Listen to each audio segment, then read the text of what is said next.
It's working. Are we on? We're on. We're on, and it's happening, and nothing weird is happening anymore.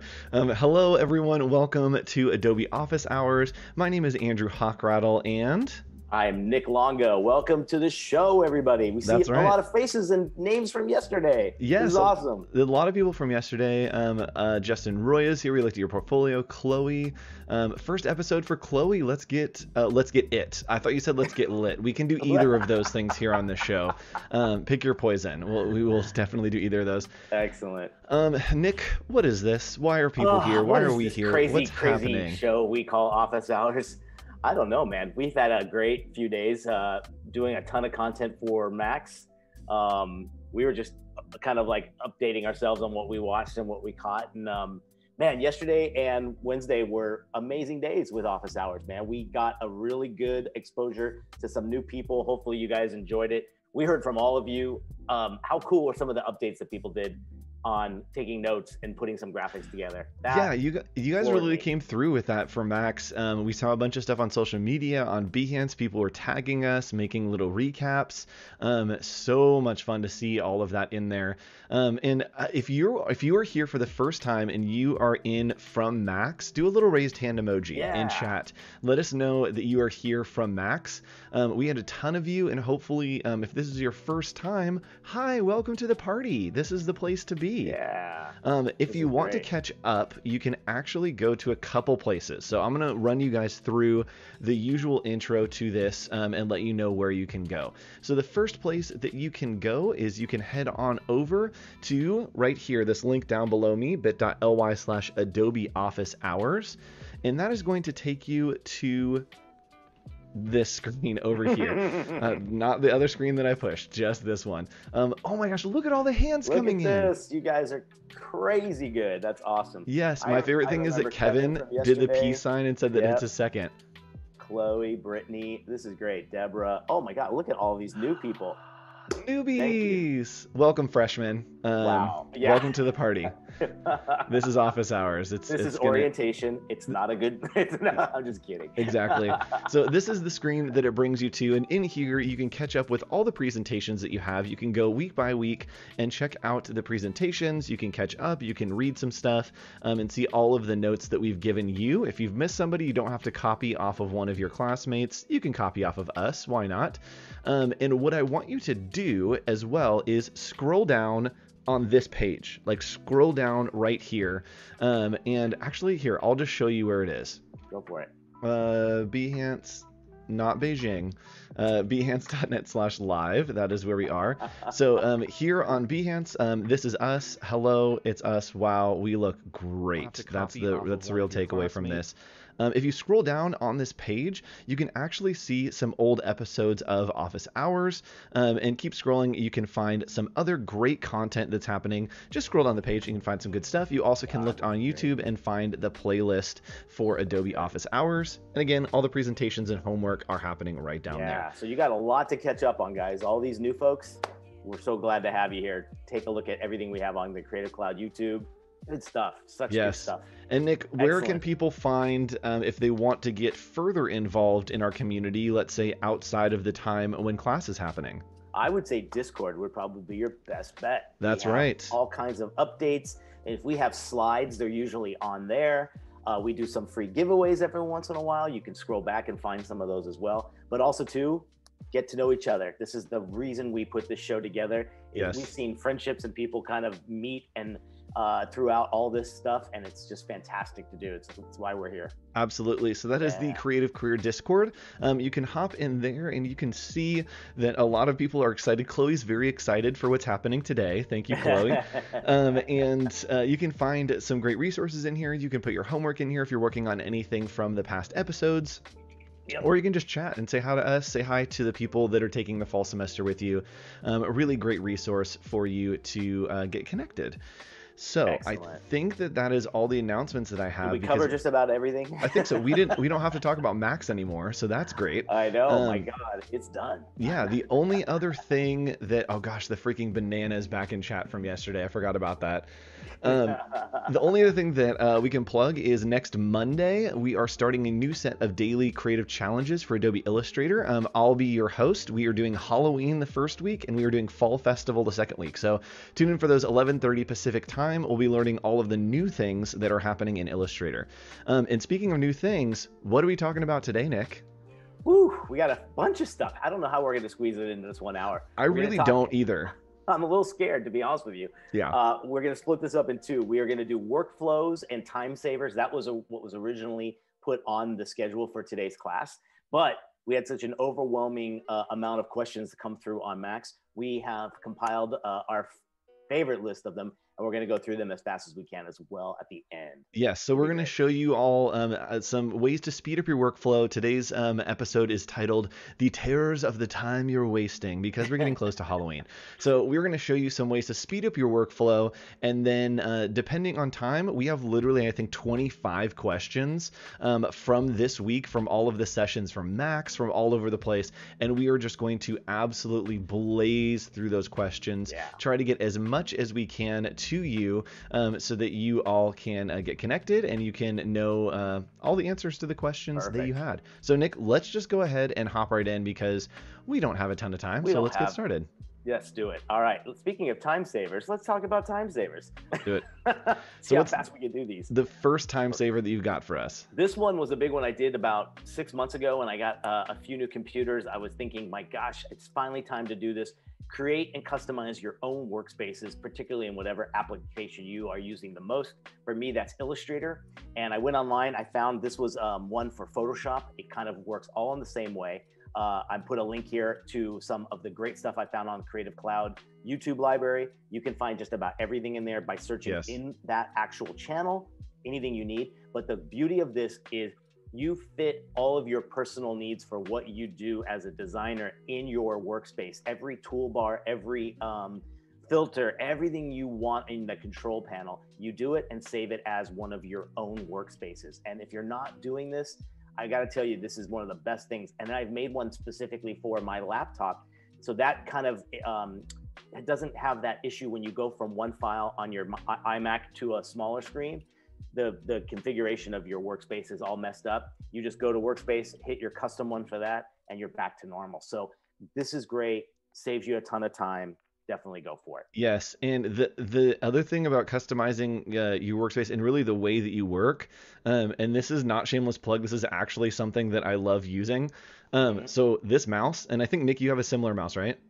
Yep. So we have the it's the Logitech MX Master 3. Yeah. And this is like totally not a commercial plug, but it does have buttons on it that you can customize the scroll wheels, the buttons to each program. Yes.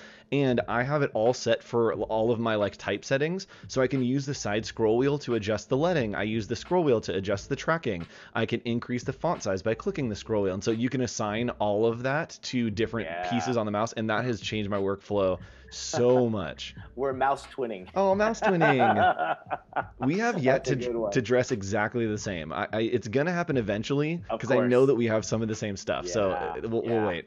All right. All right. Next up, what do we got? So next one is to combine any common graphics or thing that you use over and over again into one file for use in the future. I have about 4 or 5 of these AI files that they're kind of themed in a way. I have one for arrows. I have one for underscores and like brush strokes and things like that. You name it. Any symbols you make that you want to use over and over again, combine them all in one file. And what this does is it helps you eliminate all of that time that you're going to search for something and be like, where did I make that, RSS feed kind of icon that I like to use over and over and over again, whatever it is. So keep them all in one file. You have them there. I almost start every new project on that page because I'm going to find 2 or 3 things to just pull from and start the process. Yep. So keep that in mind. It's great, particularly for Illustrator users. I love it. I do it all the time. It's great. Yes, it's a great resource. And people are asking, yes, the mouse works on PC and Mac. And iPad. guess what? It even connects to your iPad. Pretty amazing, dude. It's insane, yeah. I got to do that for Illustrator. I've been messing around with it each day. Yes. So I got to try that. Yes, Perfect. we need one of those like influencer codes. Yes. Yes. All right, Nick, what's our next one? All right, next one. Learn keyboard shortcuts. Oh my gosh, like this is the biggest game changer. If you are a shortcut fan, throw it in chat because I want to see, just to prove me wrong, because every time I sit down with like a student, some of them know a lot of them, some of them haven't even begun to even understand. Copy paste is just the beginning, guys. It goes on forever, and you can create your own. That's the coolest part. The most niche like graphic design thing is like, everybody put your favorite hotkeys in chat. Yes, exactly. What's your favorite like hotkey that you use all the time? Oh my God, undo, I guess. Controls D. Let's just be honest. No, I love like create outlines. Oh my gosh, there's so many other ones. Paste in back, paste in front, all these little things. And what's great is if you've ever looked at someone and admired the way they use the computer and you're like we talked about yesterday, like I'm not good enough, whatever, learn a few shortcuts and you'll be right up there with anybody. Great tip here. There isn't a great Illustrator one that Paul Tranny did that I'm putting on here. If you guys want to screen cap that, that's a great one to look up. He walks through not only how to use them and memorize them, but how to make your own, which is great. Yep. A lot of people putting a custom one for flip the canvas. Nice. Command Z. So my favorite one, and I saw it on, somebody sent me a TikTok and they're like, Andrew, did you know that you can take type and you can transform it into a shape by using this like mesh with top shape thing? And I was like, oh, Command Shift Option C. Yeah, totally. I love it. And when it's 4, Command Shift Option 3, like you're like, oh yeah, I got it all. Yes. When you like, I want to do custom bindings that are the most complex hotkeys, and you'd be like, oh yeah, no, I'm like really advanced. Like this hotkey is actually 6 different things. The other one that I learned, and I'll show you guys this one when we hop over into Illustrator, I'm gonna show you some stuff today, is you can click on an object and then hold Control or Option or Command, and you can click through. And it will click through the objects that are stacked on top of each other. Yes. Yeah, I had no idea that was a thing, and I was like, oh shoot, that's so fun. Yeah, I love it. Perfect. As long as we're not having to do the Command Option Escape. That's the worst one, because you're basically trying to force quit an app. Yes. Hopefully that's not the one you need at all. And I believe Command Shift E is the one that turns on the perspective grid, so just be careful. And they don't have one. Is there not one to take it away? You have to. Can you hide it with a shortcut? I can't remember. I don't think that there is. You don't use the same shortcut to take it away. It's something else.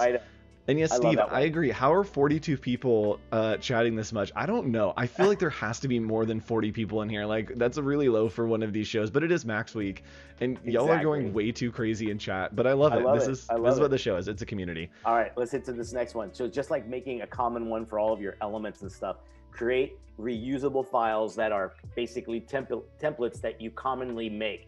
And those templates can have a ton of settings in there as well for those files, so they're ready to go. I make one for like RGB stuff. I make one for CMYK stuff. If it's a packaging one, I have this full big artboard that's nice and big, because most packaging projects are probably bigger than like a letter size paper. If I'm doing logo branding, I have one all set up with multiple artboards. So it's just a blast to have. And I think for sure it gets you off to the right track right from the very beginning. So try that out. Definitely cool. Yes. Oh, it's the Discord chat. That's what it is. People are popping over from the Discord. I love it. Nice. I love that. Y'all are the best. Cool. So what's the next one? And this is one that like I didn't know existed. Yeah. And once I did, I was like, shoot, this literally like destroys my workflow in the best way. Right. So let's say you have something that you repeatedly do over and over and over again for a lot of elements in a particular file. Record and use actions for repeated tasks. And this is fantastic. Let's say you're bringing in different elements and you're treating it with some texture and distorting it. Then you're changing the perspective. Then you're adding a fill. Then you're giving it a drop shadow and doing all these stuff.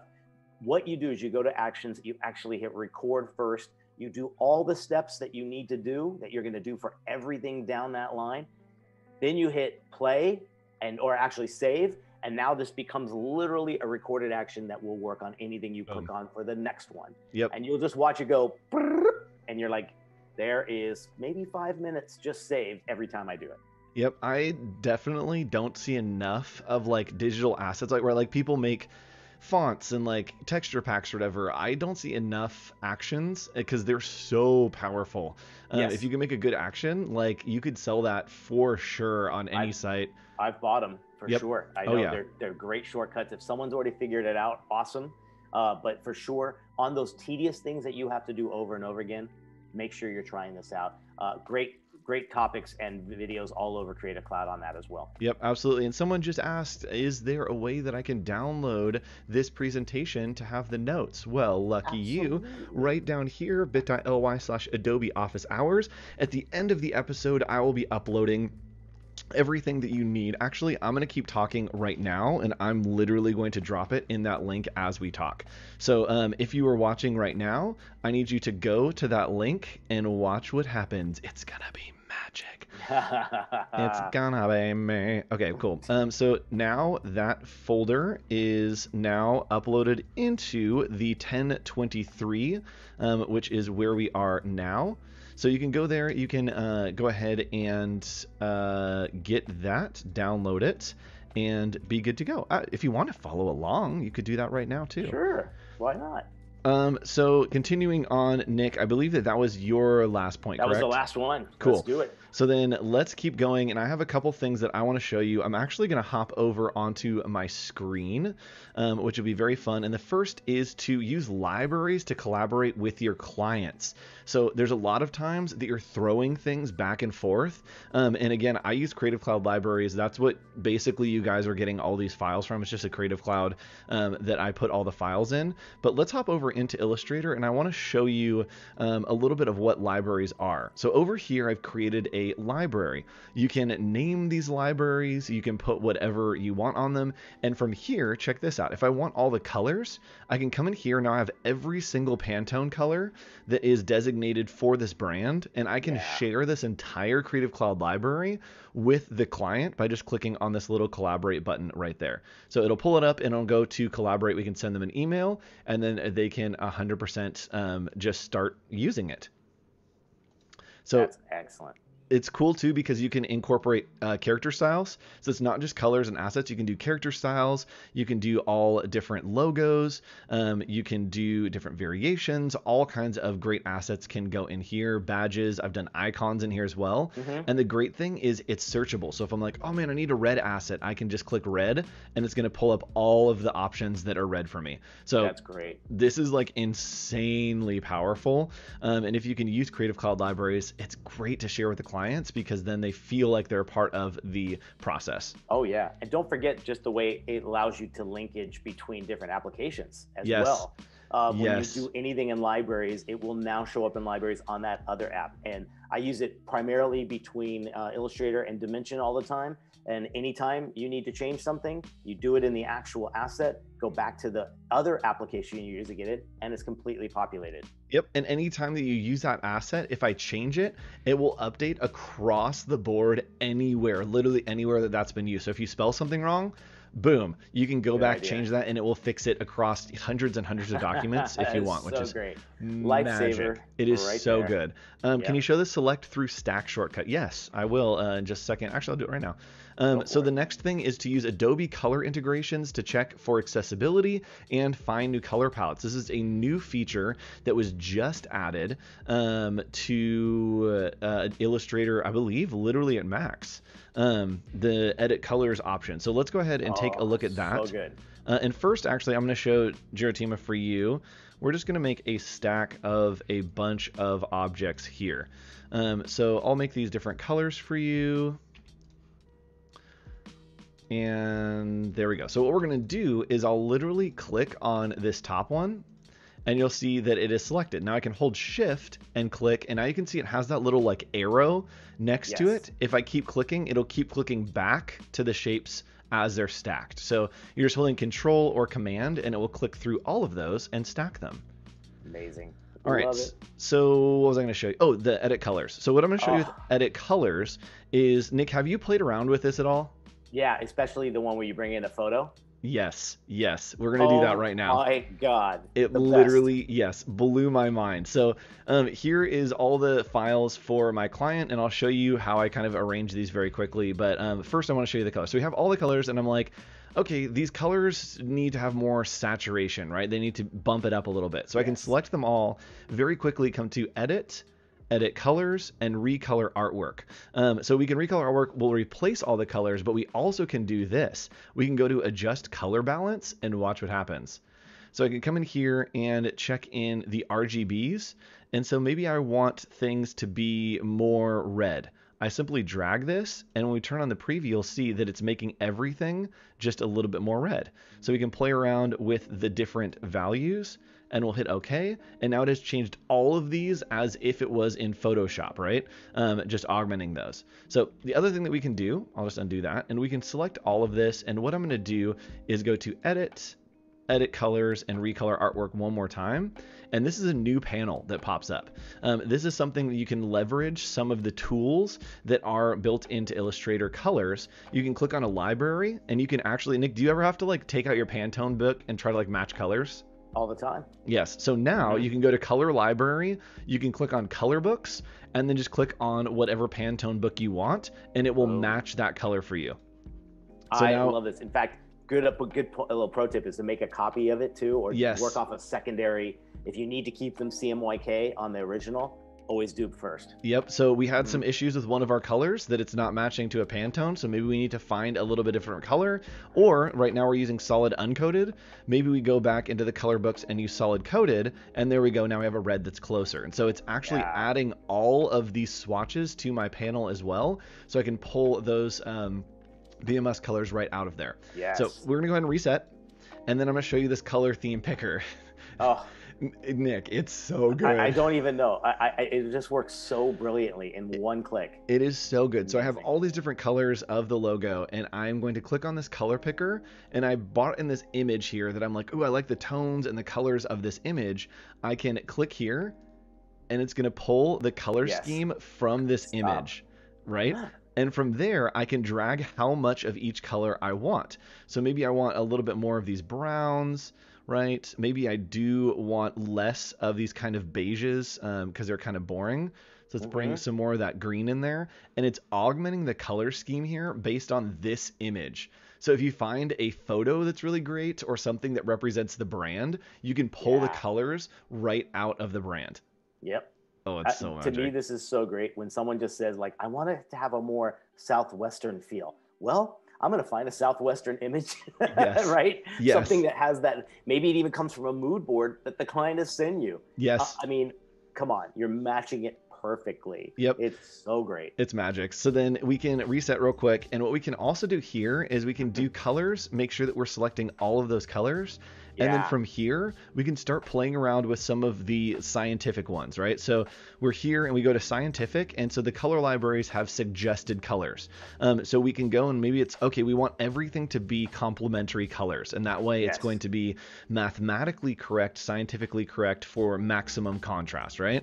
So we click on that, and now it's changed all of the colors to be the most contrasted that they would be, to be perfectly complementary. And now our color scheme is perfect. Yeah. Science. Amazing. It's magic. So that's the edit colors tool. And then the next one that I want to show you before we get into questions, and we're going to have just enough time for, I think we're going to do it, Nick. Perfect. I think we are. Look at us. We're finally going to end a show on time. Well, we have been time savers at time saving you. That's true. That's very true. So the last one is export for screens to make hundreds of files and formats in seconds. Y'all, if you've never seen me show this anytime that I have the chance, this is the feature that I show because it saves me so much time. So let's hop back into Illustrator. And what I'm going to do is I've noticed down here that I've actually missed a line of my logos, right? I want to make sure that all of my logos are in bounding boxes to be artboards. And what I can do is I'm going to hit Shift-O, which is the artboard tool. And with all of these grouped, I can simply double click and it's going to make an artboard around each of these. So it makes a perfectly cropped out artboard around, to the pixel for each of these. So we're just going to keep clicking through here And there we go. And from there, I can come to my artboards panel and we can name all of those artboards. I've done it with the other ones to show you, so I'm not going to rename these. But we can name all of these, so when they export, it's going to export everything with the names already in there, which we'll see in the file. So we have all of these in here, and you can see that we have a million different files. Now, they're arranged in color right now, but what I can do is I can actually come over to here. I can rearrange all my artboards. Maybe I want them to be in a different order. I can hit OK, and it's going to put them all in a different order. It's going to pull them closer together and really mess around with how those work. So, Nick, here we go.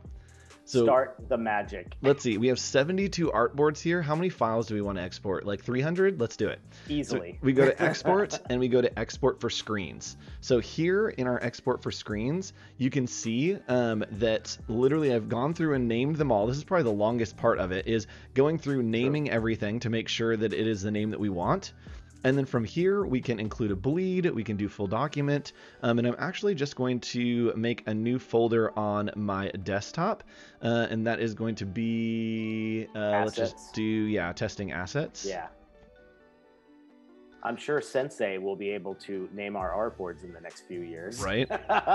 Select folders. I love saving stuff to my desktop because there's always like random files that I just forget exist. Like there was one that was like Amy files, and it was from like a video that I did for my roommate showing like, here's how you like do these fitness movements. So you guys just get an insight on my life. So we're going to create a subfolder, and the subfolder is going to be created by, let's do format. So there, now we can go down here and there are all kinds of settings that we can do.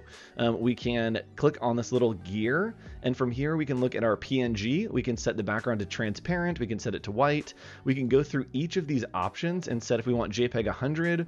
I want it to be baseline standard, not progressive, nice type optimized, and we can save those settings. And from here, we can start adding in scales. Adding more, baby. Yes. Amazing. So here you can do 1 time, 2 times, 3 times, whatever. I usually do resolution and then just put in whatever I want the PPI to be. Yeah. So what's great is maybe we want one for 300 that would be for print, and then another one that's 72 for digital. And so then I can turn in the suffix and do print. And then down here I can do digital. We'll just do a little underscore after those. And then I also want to save out some SVGs. And so now with all of those selected, we've said, hey, we want all of our artboards to be put at this location.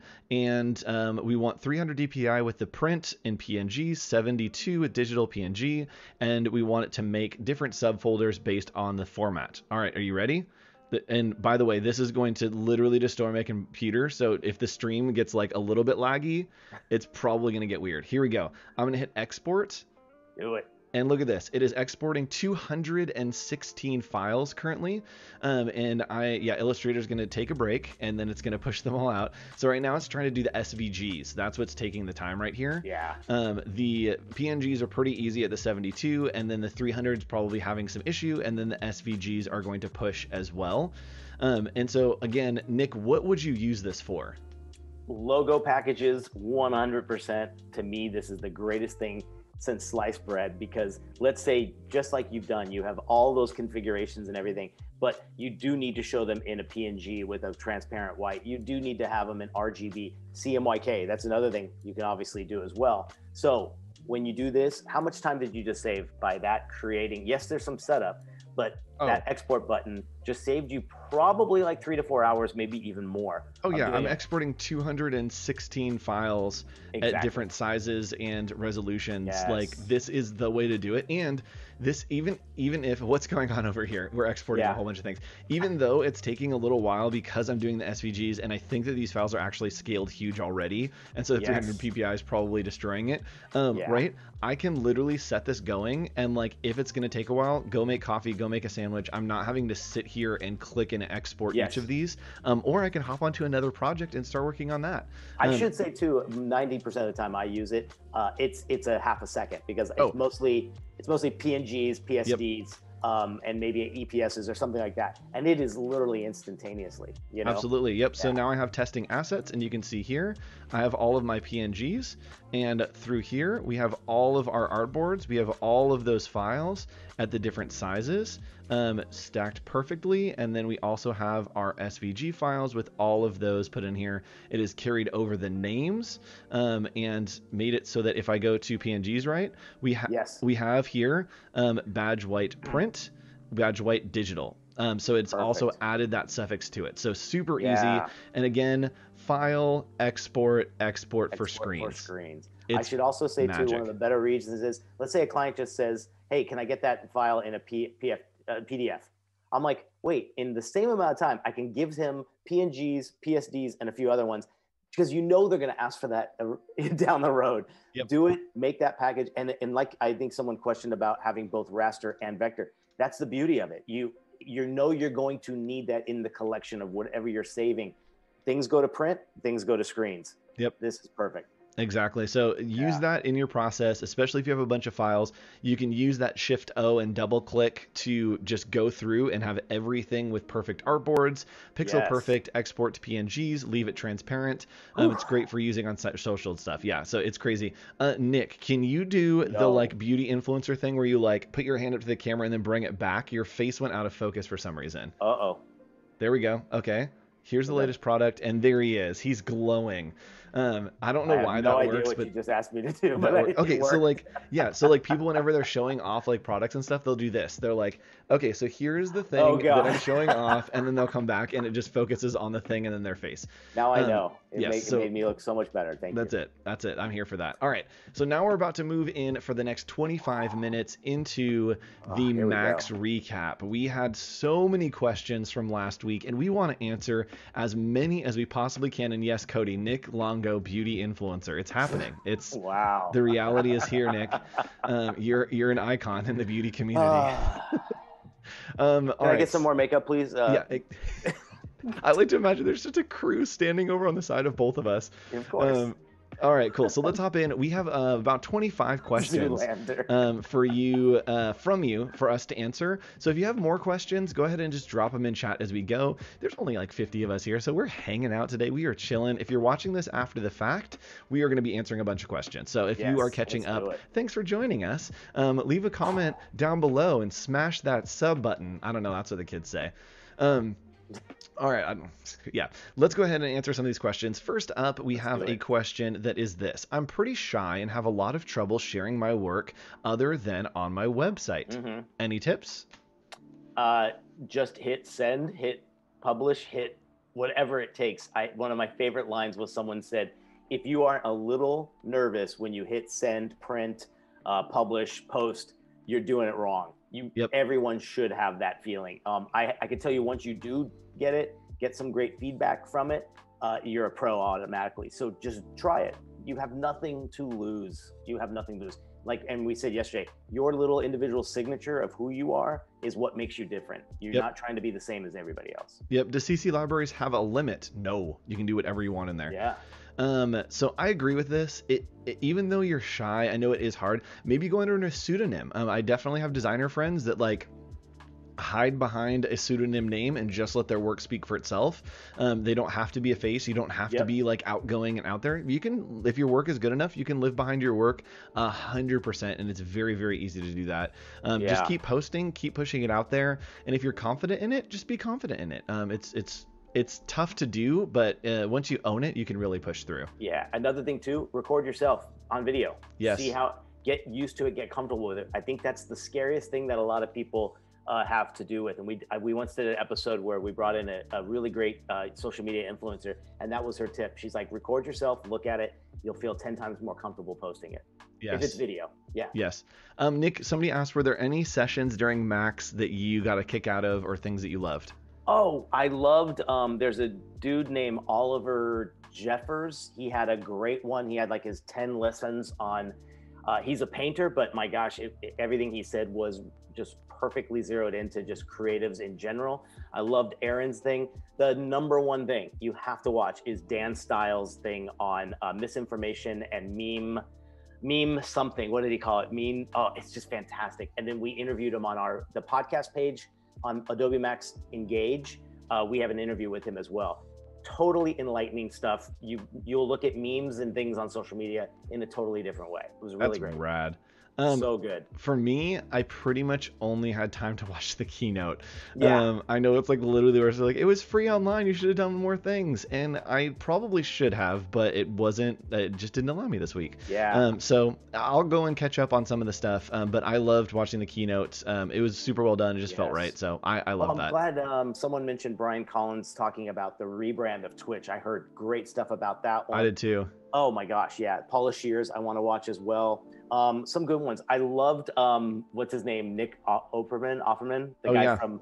He had a great one about just woodworking and how it calms them and everything else. Like, so there was a good little balance there of some great stuff for sure. Yeah. All right. So next question. Questions. I don't have a design degree. Would you recommend going to school for something like design or specifically UI UX design? Ooh, depends on where you are. Yep. If I saw your book and you could, and I would never even question if you went to school or not, you don't need anything. You don't. If you do need some help, then yeah, you do need to do it. I would just say show some mentors, show some professionals, reach out to someone that you admire, ask them for that quick look, and you'll get your answer. But don't you agree? It's like, dude, there's so many people. I can name off 10, that did not go to design school and are killing it. Yep. It's not for everyone. Yep. And we're both teachers. We're both teachers. We shouldn't be able to say that, but it's so true. Oh, I've definitely told students at certain times, especially I have some photography students that I'm like, hi, I love you. You need to drop out. Like you are not going to learn anything else here that you are not going to learn on your own at this point. I think that school is super beneficial for learning the basics, for getting practice and getting to a point where you can work yourself out of school. I do think school is very beneficial to start that and get your base. So I think it's great for like making a base. And if you really put in the effort, you can graduate yourself out of school, I think. But if you aren't, you do need school, I think, to kind of push your way through and keep pushing you to learn. So it's really about how you want to learn, how you want to push yourself. Either way, I don't think you need a degree, but I think sometimes it does help, not to like show other people, but for yourself to be like, oh, okay, I've learned all the things that I need to, and I'm fully equipped to keep going. Love it. Yep. There you go. Yep. And yes, your work speaks louder than your degree. I agree. There's our second t-shirt for office hours. I agree. All right. What are the best social media outlets for creatives? We mentioned this a little bit. I think Instagram is by far number one. Yes. Right. I think so. I mean, it's image first, right? Yep. Behance obviously is killing it right now. And I think it's coming more. If you haven't, I think download the app for sure on your phone. You'll be using it more than you would, particularly just on desktop, because it becomes more social. What do you think? What's your favorite? I definitely like Instagram. I don't know. Found something else? Instagram's good for like building audience with other designers. I don't know so much about like discoverability. True. I think that Behance is like the up and coming, like Behance is about to be so lit and it's growing, and like the focus that Behance has on community and like showing off the work. I'm hoping that like people looking for designers are going to start like giving up on other sites and coming to Behance to look for designers, because it's a great resource. There's great work on here. It's awesome community. There's live streaming. Like there's no reason in my brain to be on other sites that are similar to Behance, because I think Behance is just a little bit better and going like on the path toward better, where I think other ones are going on the path to worse. Yeah. And so I think jumping onto Behance, if you're not already there, like get on Behance, start posting projects, and you don't have to post like perfect final whatever. Like we love seeing your case studies and we'll critique you on your case studies. Literally go to the in progress section, ask for feedback, jump in one of our Discords, and you can post stuff that's in work. It's kind of become a weird standard on social media for designers to post like the best thing ever every time. Post some crappy stuff that you're still working on. Don't forget our last episode, we talked about LinkedIn, and it's like this uncharted territory for creatives to start posting, because decision makers are on there. You're going to be not talking to creatives when you post your work. You're going to be getting people that can actually decide and hire you. So don't forget LinkedIn as well. Yep. And people are saying those are fighting words. Yeah, I'll fight some people. Sure, why not? Come on now. I'm opinionated. Especially the fight you're talking about. I think it's over. Yeah. It's done. Yep. Oh, the shade. All right. You guys get the real tea here. This is what this show is. All right. So if you have a niche, how do you have an expansive and all-encompassing portfolio? Do you need one? I guess is the Yeah. right question. Okay. When you say you have a niche, I'm thinking of someone like John Contino, right? Yep.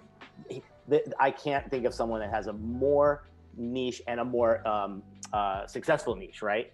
Yep. Now, he does not need the all-encompassing portfolio because they're lining up to work with him. And now you could be the same thing without the name. And if you're getting enough work, do you have to have an encompassing portfolio? Probably not. Yep. So I would say if you're struggling and your niche is not pulling in the money and it's not paying the bills, then you do that. Now, Yep. what do you do for that? Do you do passion projects? Do you do the make-believe projects? I know what worst name for them. What's a better name? Self-initiated projects. Yes. That's And always better. I think Local that, businesses, always yep. great to do. I think that John Contino like literally doesn't have work on his site right now.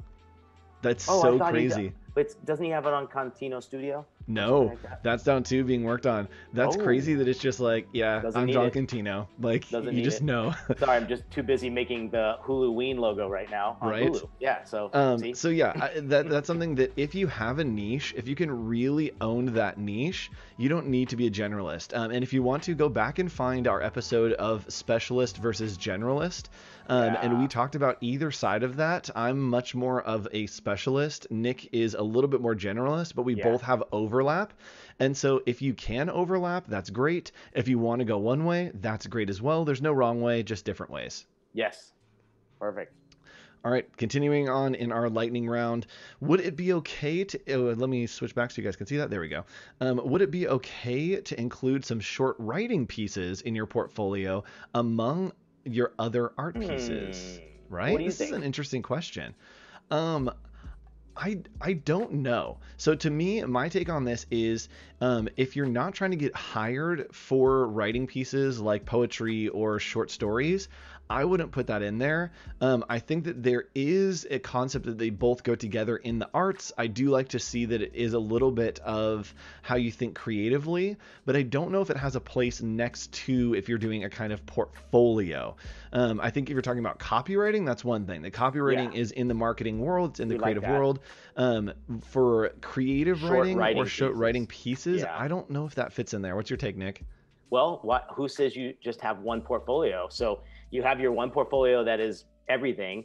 Then if jobs that you're going after do demand this, or you think the person at the other end is going to really appreciate the fact that you do creative writing, you make a second version that's just for that and you sprinkle it in as needed. I think you do have to decide one has to be the majority. If creative writing is something you do in addition, maybe you market yourself as just a writer. Yep. That is that, and show that work. And you have the advantage of being a designer to make a 10 times better looking piece than some other writer that can't design for themselves. Yep. And I think a lot of people are asking if you have like a separate section. And I think that I have to actually change my opinion a little bit on this because I've done this. Like literally the last 5 posts on my Behance are my top lessons that I learned in freelance. And so it's next to the work, but it is accompanied by some pieces. And so I think maybe the pieces are showing off like the editorialness of it and then also showing that like I can write things.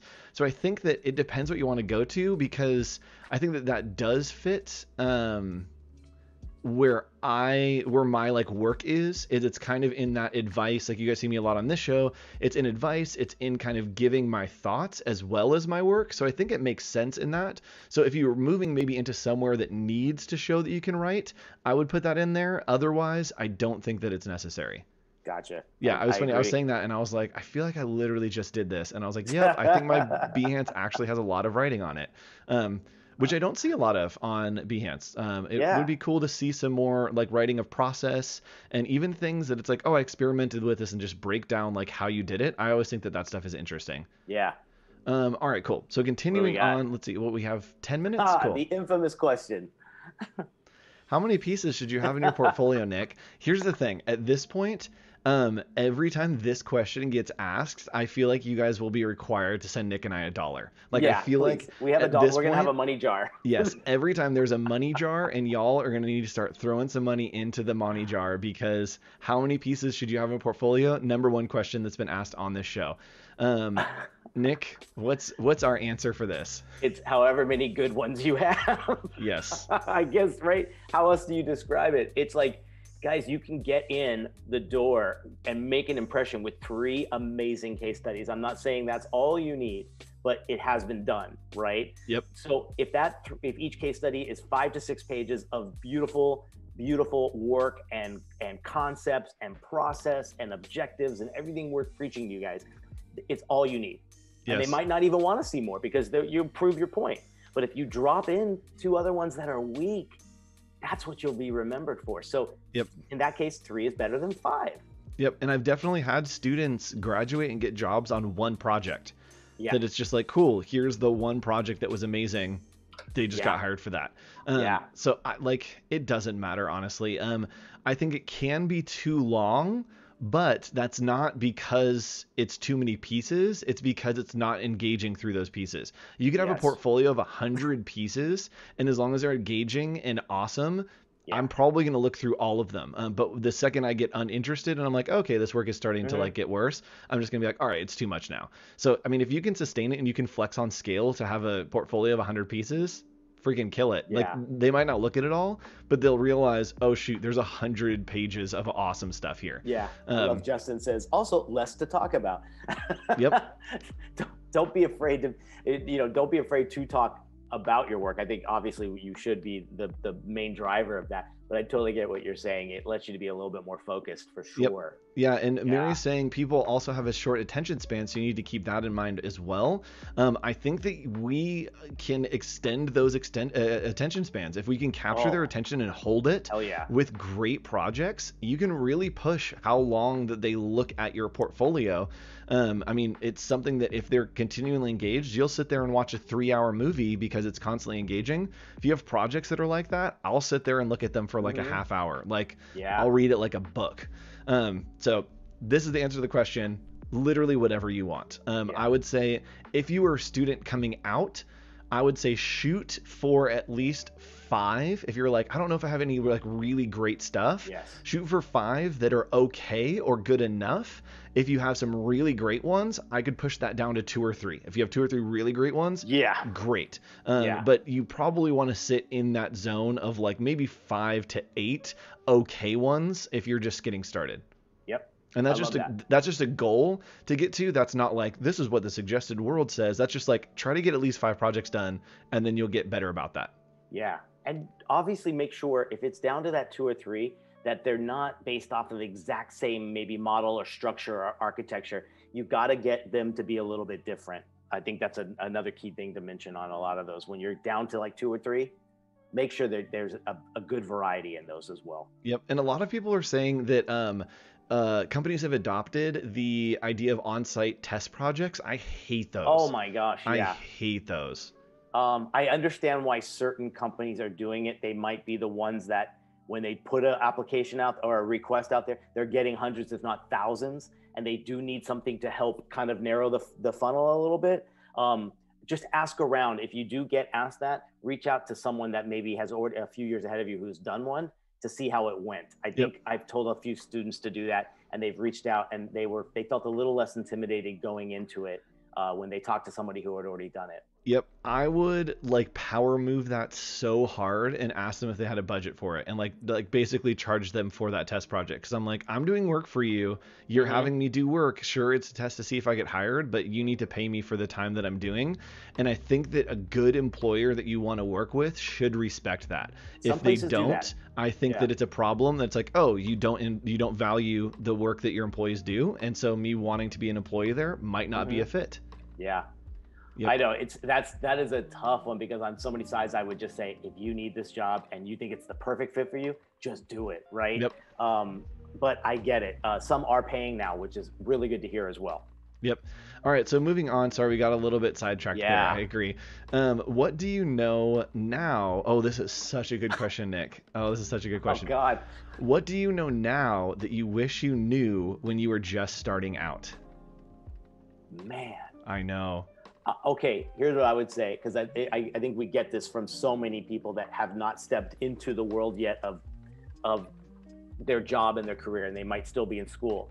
I would say that the plan, the trajectory, the path is almost too hard to pre like to predict. You don't know what's going to happen. You don't. As much as you want a certain thing in 5 years, it might not happen. What will happen is along the way, something will interject you, come in, tell you, hey, I've got a great opportunity. Do you want to come along on this ride? And you'll go there. Then another one will intersect and say, I've got this thing. You're the perfect person. Your network now worked.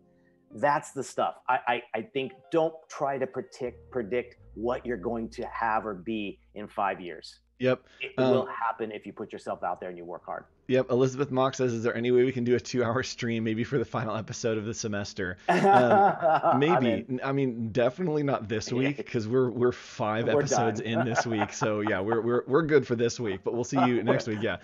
We'll think about it. So my advice for this is I had so much time. So I worked in-house for 8 years. I started an agency with some friends, was there about 8 months. And I lived in fear for so long. I probably could have gone freelance 5 years before I did, but I was too scared to take the jump. Nice. I was too afraid to like go out on my own, to make my own decisions, to feel like I could stand up for myself. And so working on your confidence and just trying to prep yourself for like, I can do this and I need to try it to see if I can. And if not, like if I convince myself that it's not going to work before I try it, then I'm never going to try it. And once I took that jump, like it's been amazing. The last year and a half has been incredible for freelance. I found the perfect zone. I get to stream with you guys all the time. Yeah.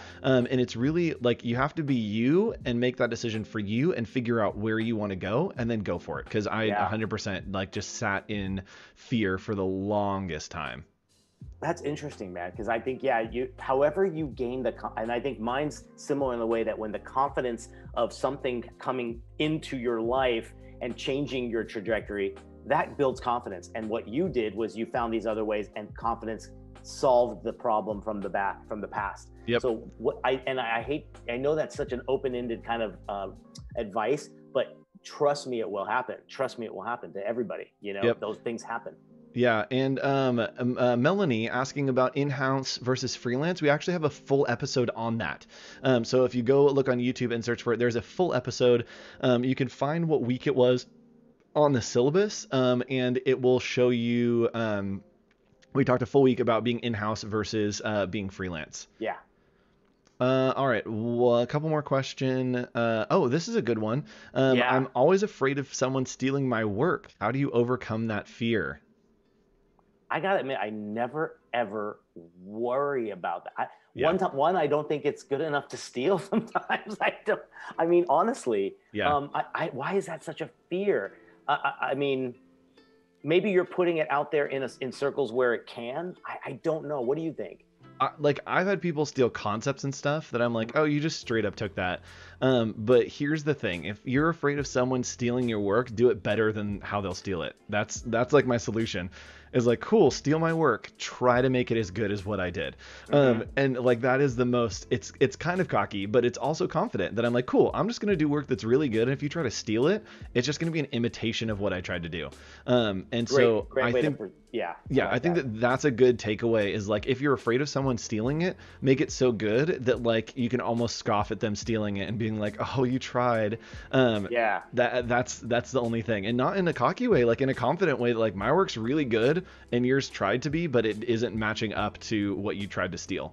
Yeah. If they just straight up steal it, then you can contact them, ask them to take it down.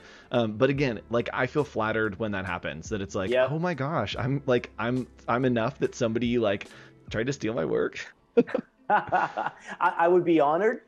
Let's be honest. But I mean, another thing too is I think mine doesn't get to a point that's so like we said, it's more on the generalist side for a lot of the brands I get to work with. And so copying it would be like a blatant ripoff, let alone some inspiration of it. So like, I don't know, and I just haven't seen it, and I don't know. That's a weird. I'm more scared of looking at other stuff and being too close to it, looking too close to the inspiration I looked at for a project I'm working on. Yep. So that's what I'm more worried about. Yep. And Moldava says Andrew rolls like a boss. Yeah. We talked about confidence. We talked about having confidence. What was our confidence and imposter syndrome was the episode. And I've had to learn over the last year to have that confidence and to be like, cool, like come for me because I'm ready. Let's do it. Yeah. So yes, that's the way to do it. And we are running out of time. And here's what I want you to do. We have a suggestion. Yes, we have a suggestion of what to do next from this stream. There isn't any other streams after this one. And our friend Amy Hood is live on the Hoodspa YouTube channel. And so what we want to do is we want to do a fun little bomb for her. So head on over to the Hoodspa YouTube channel. Let her know that you are coming from Adobe Office Hours. We'll be having them on Adobe Live in a couple weeks. So go show some love, drop some hearts, and let them know that you're coming. Tell them Andrew and Nick sent you. Yes, tell them that Andrew and Nick sent you. We'll be over there hanging out in the chat, and we will see you next week on Adobe Office Hours when we will have our Halloween spooktacular. Spooktacular. Bye. It's finally here.